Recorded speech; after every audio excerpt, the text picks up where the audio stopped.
आज हम शक्ति संतुलन की अवधारणा पढ़ने जा रहे हैं, जो अंतर्राष्ट्रीय राजनीति का एक महत्वपूर्ण विषय है और यह अवधारणा या सिद्धांत के रूप में लिया जाता है। आप सभी लोगों को अच्छी तरीके से मालूम है कि शक्ति का महत्व कितना है, न केवल मानव समाज में बल्कि अंतर्राष्ट्रीय राजनीति में शक्ति के अध्ययन के बिना कल्पना ही नहीं की जा सकती कि अंतर्राष्ट्रीय राजनीति का संचालन कैसे होगा। तो ये शक्ति संतुलन की अवधारणा शक्ति पर ही आधारित है और यहाँ पर शक्ति से तात्पर्य राष्ट्रीय शक्ति से है। आप सभी लोगों को मालूम है कि पूरा मानव इतिहास शक्ति की राजनीति से भरा हुआ है, चाहे राजतंत्र हो, चाहे लोकतंत्र हो, चाहे अधिनायक तंत्र हो, सभी में सभी राज्य के लोगों ने अपनी शक्ति को बढ़ाने की कोशिश की है। और यदि उनके पास खुद की शक्ति नहीं होती तो ऐसी स्थिति में वे दूसरे राज्यों से समझौता करते हैं या अन्य किसी भी तरीके का इस्तेमाल करके अपनी शक्ति को बढ़ाने की कोशिश करते हैं, ताकि उनका प्रतिद्वंदी जो देश है वह उनसे आगे न बढ़ पाए। और कभी भी यदि संघर्ष की या युद्ध की स्थिति निर्मित होती है तो उस समय वह उस अपने प्रतिद्वंदी देश को अपनी शक्ति के बल पर अच्छी तरीके से जवाब दे सके या उसका सामना कर सके। और ये मानव इतिहास इन्हीं सब संघर्षों से भरा पड़ा है, चाहे आधुनिक समय की बात हो, चाहे प्राचीन समय की बात हो। और इसीलिए शक्ति संतुलन की अवधारणा काफी पुरानी अवधारणा है और आज भी इसका महत्व है। परंतु राजनीति विज्ञान एक सामाजिक विज्ञान होने के नाते यहाँ पर मत भिन्नता बहुत अधिक होती है और इसी के कारण शक्ति संतुलन की परिभाषा के संदर्भ में भी मत भिन्नता बहुत है। अलग अलग राजनीति वैज्ञानिकों ने अपने अपने तरीके से इसको परिभाषित करने की कोशिश की, परंतु वास्तव में शक्ति संतुलन का अर्थ होता है कि नहीं दो देशों के बीच या दो देशों के समूहों के बीच में शक्ति की प्रतिद्वंदिता और शक्ति के संतुलन को बनाए रखना। इसमें यह प्रत्येक गुट या प्रत्येक देश यह कोशिश करता है कि वह अपने प्रतिद्वंदी से किसी भी प्रकार के कम न रहे, और यदि सामने वाला प्रतिद्वंदी अपनी शक्ति को बढ़ाता है तो वह भी शक्ति को बढ़ाने की कोशिश करता है। यही वास्तव में शक्ति संतुलन की अवधारणा है। आप सभी लोगों ने तराजू देखा होगा। तराजू के दो पल्ले होते हैं और जब ये पल्ले समान होते हैं, बराबर होते हैं, तो वह संतुलन की स्थिति होती है। यदि एक पल्ला नीचे या एक पल्ला ऊपर होता है तो वह संतुलन की स्थिति नहीं होती। और ऐसी स्थिति में तराजू को यदि संतुलित करना है तो दोनों पल्लों में बराबर भार रखा जाता है। ठीक इसी तरह से अंतर्राष्ट्रीय राजनीति में शक्ति संतुलन बनाने की कोशिश की जाती है और प्रत्येक देश इस बात के लिए प्रयास करता है।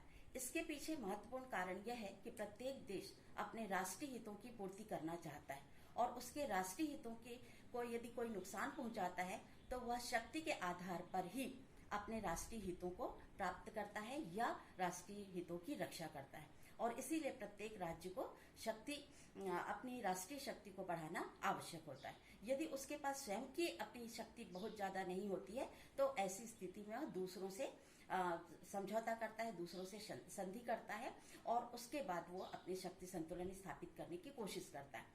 विश्व राजनीति में चाहे प्रथम विश्व युद्ध हो, चाहे द्वितीय विश्व युद्ध हो, या भारतीय पाकिस्तान का युद्ध हो, या भारत चीन का युद्ध हो, या अमेरिका और सोवियत संघ के बीच में संघर्ष हो, इन सभी में आपको शक्ति संतुलन की स्थिति दिखाई देती है। यह अवधारणा वास्तव में संयुक्त सोवियत संघ और संयुक्त राज्य अमेरिका के संदर्भ में प्रतिपादित किया गया था और यह लोकतांत्रिक गुट और साम्यवादी गुट के बीच के संघर्ष के परिणाम स्वरूप उत्पन्न हुआ था और इसको एक सिद्धांत या अवधारणा के रूप में राजनीति विज्ञान में स्वीकार किया गया। यहाँ पर आप लोगों को यह भी लग रहा होगा कि शक्ति संतुलन को अवधारणा भी कहा जा रहा है, शक्ति संतुलन का सिद्धांत भी कहा जा रहा है। यह राजनीति विज्ञान में इस तरह की दुविधा की स्थिति रहती है कि हम यहाँ अवधारणा कहें या सिद्धांत कहें, क्योंकि विभिन्न राजनीति वैज्ञानिकों में मत भिन्नता होती है। अवधारणा में हर राजनीति वैज्ञानिक सहमत नहीं होते, परंतु सिद्धांत में सहमति अधिक होती है। सिद्धांत जैसा कि आप लोगों को मालूम है कि सार्वभौमिक होता है, सार्वकालिक होता है। शक्ति संतुलन की अवधारणा या जिसे हम सिद्धांत भी कहते हैं या जिसे हम नियम भी कहते हैं, वह वास्तव में अवधारणा ही कहा जाना चाहिए, क्योंकि इसमें सभी लोगों का एक मत नहीं है, सभी राजनीति वैज्ञानिक एक मत नहीं है, और परिस्थिति और समय के अनुसार सब अपनी अपनी परिभाषा देने की कोशिश करते हैं। अब हम इसके सैद्धांतिक बातों पे आएंगे कि शक्ति संतुलन का अर्थ क्या है। तो अर्नेस्ट हॉल ने शक्ति संतुलन के 8 अभिप्राय बताए थे, ये इसमें आप देखने की कोशिश कीजिए। और इसमें उन्होंने कहा था कि ये शक्ति संतुलन क्या है। तो पहला है शक्ति का वितरण है। शक्ति का वितरण से तात्पर्य यह है कि विभिन्न देशों के बीच में शक्तियों का बंटवारा, शक्तियों का होना। हर देश अपने राष्ट्रीय शक्ति को बढ़ाने की कोशिश करता है। यदि वितरण असमान होगा, किसी के पास बहुत अधिक शक्ति होगी, किसी के पास बहुत कम शक्ति होगी, तो वहां पर शक्ति संतुलन स्थापित नहीं हो सकता। इसी तरह से शक्ति की साम्यावस्था, शक्ति संतुलन जैसा कि संतुलन शब्द से ही स्पष्ट हो जाता है कि ये साम्यावस्था है, समानता की अवस्था है। दो पक्ष हैं, उन दोनों पक्षों में शक्ति की समानता। फिर तीसरा अभिप्राय उन्होंने बताया कि शक्ति की प्रबलता। जैसा कि मैंने पहले ही कहा कि अंतर्राष्ट्रीय राजनीति का मूल जो केंद्र है, मूल जो धुरी है, वो शक्ति है। तो यहाँ पर भी वही बात दिखाई दे रही है कि शक्ति की प्रबलता, शक्ति को प्राप्त करने की कोशिश, और हर व्यक्ति, हर राज्य अपनी शक्ति को बढ़ाने की कोशिश करता है। फिर चौथी स्थिति है स्थिरता तथा शांति।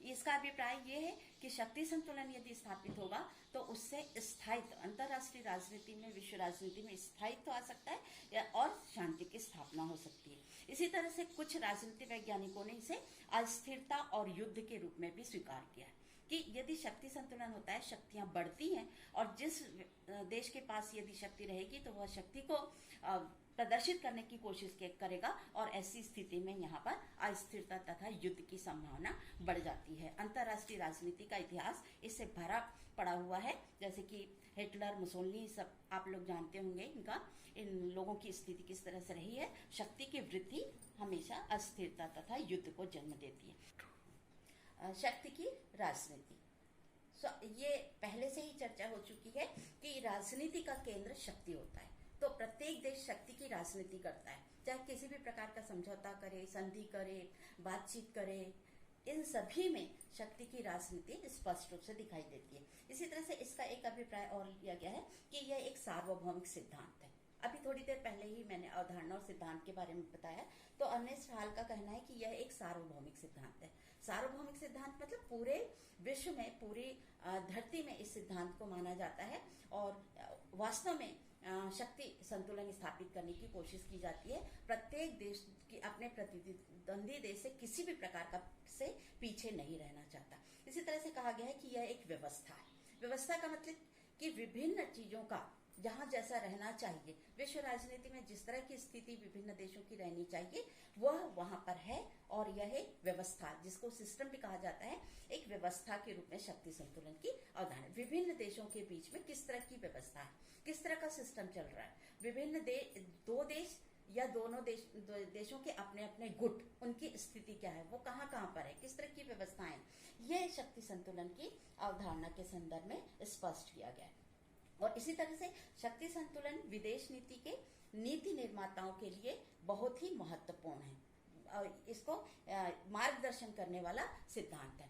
प्रत्येक देश की विदेश नीति के जो निर्धारणकर्ता होते हैं, जैसे राष्ट्रपति हैं, प्रधानमंत्री हैं, विदेश मंत्री हैं, राजनयिक हैं, ये सब अपने देश की विदेश नीति का संचालन करते हैं। तो उनका सबसे महत्वपूर्ण ध्यान रहता है कि वह किस तरह से वो अपने राष्ट्रीय शक्ति को बढ़ाएं और राष्ट्रीय शक्ति में वृद्धि करें। और तो शक्ति संतुलन की अवधारणा किसी भी देश की विदेश नीति के मार्गदर्शन के लिए महत्वपूर्ण होती है। विदेश नीति क्या है, ये आप लोग अच्छी तरीके से समझते हैं कि प्रत्येक राष्ट्र अपने हितों की पूर्ति के लिए, अपनी सुरक्षा के लिए एक निश्चित नीतियों का निर्धारण करता है, और वो निर्धारणकर्ता, जैसा कि मैंने अभी बताया, प्रधानमंत्री, राष्ट्रपति, राजनयिक, विदेश मंत्री, ये होते हैं। तो ये प्रत्येक देश के ये लोग इस बात का ध्यान रखते हैं कि उनकी शक्ति अपने प्रतिद्वंदी देश से किसी भी प्रकार से कम न हो, और इस हेतु निरंतर प्रयास करते हैं। उसके लिए चाहे उनके दूसरे देशों से समझौता करना पड़े, या शस्त्रों को खरीदना पड़े, या और परीक्षण करना पड़े। जैसे कि विश्व इतिहास में, अंतर्राष्ट्रीय राजनीति में आप लोगों ने देखा होगा कि जब भी अमेरिका यदि कोई भी वैज्ञानिक आविष्कार करता था, अस्त्र शस्त्र बनाता था, तो सोवियत रूस भी उसको बनाने की कोशिश करता था। और इसी तरह से सोवियत संघ यदि किसी भी तरह के नए प्रयोग करता था तो अमेरिका भी करता था। और इसी तरह की स्थिति आपने भारत और पाकिस्तान या भारत और चीन के संदर्भ में भी देखा होगा। यद्यपि यह शक्ति संतुलन की अवधारणा पुरानी अवधारणा है, परंतु इसे नए संदर्भों में भी देखने की आवश्यकता है। कुछ राजनीति वैज्ञानिकों का कहना है कि शक्ति संतुलन की अवधारणा पुरानी पड़ गई है, उसकी प्रासंगिकता नहीं रही है, क्योंकि सोवियत संघ का विघटन हो गया 1990 में और उस समय ऐसा लगने लगा था कि एक महाशक्ति विघटित हो गई है, तो ऐसी स्थिति में शक्ति संतुलन का महत्व नहीं। परंतु वास्तव में कोई भी विचार या कोई भी अवधारणा पुरानी नहीं होती और न ही उसकी प्रासंगिकता समाप्त होती है। आवश्यकता इस बात की है कि राजनीति वैज्ञानिक उसको नए संदर्भ में या नए परिस्थितियों के अनुसार उसको परिभाषित करें। इसी तरह से शक्ति संतुलन की मान्यताएं क्या है, शक्ति संतुलन किन मान्यताओं पर आधारित है, क्या मानकर चलता है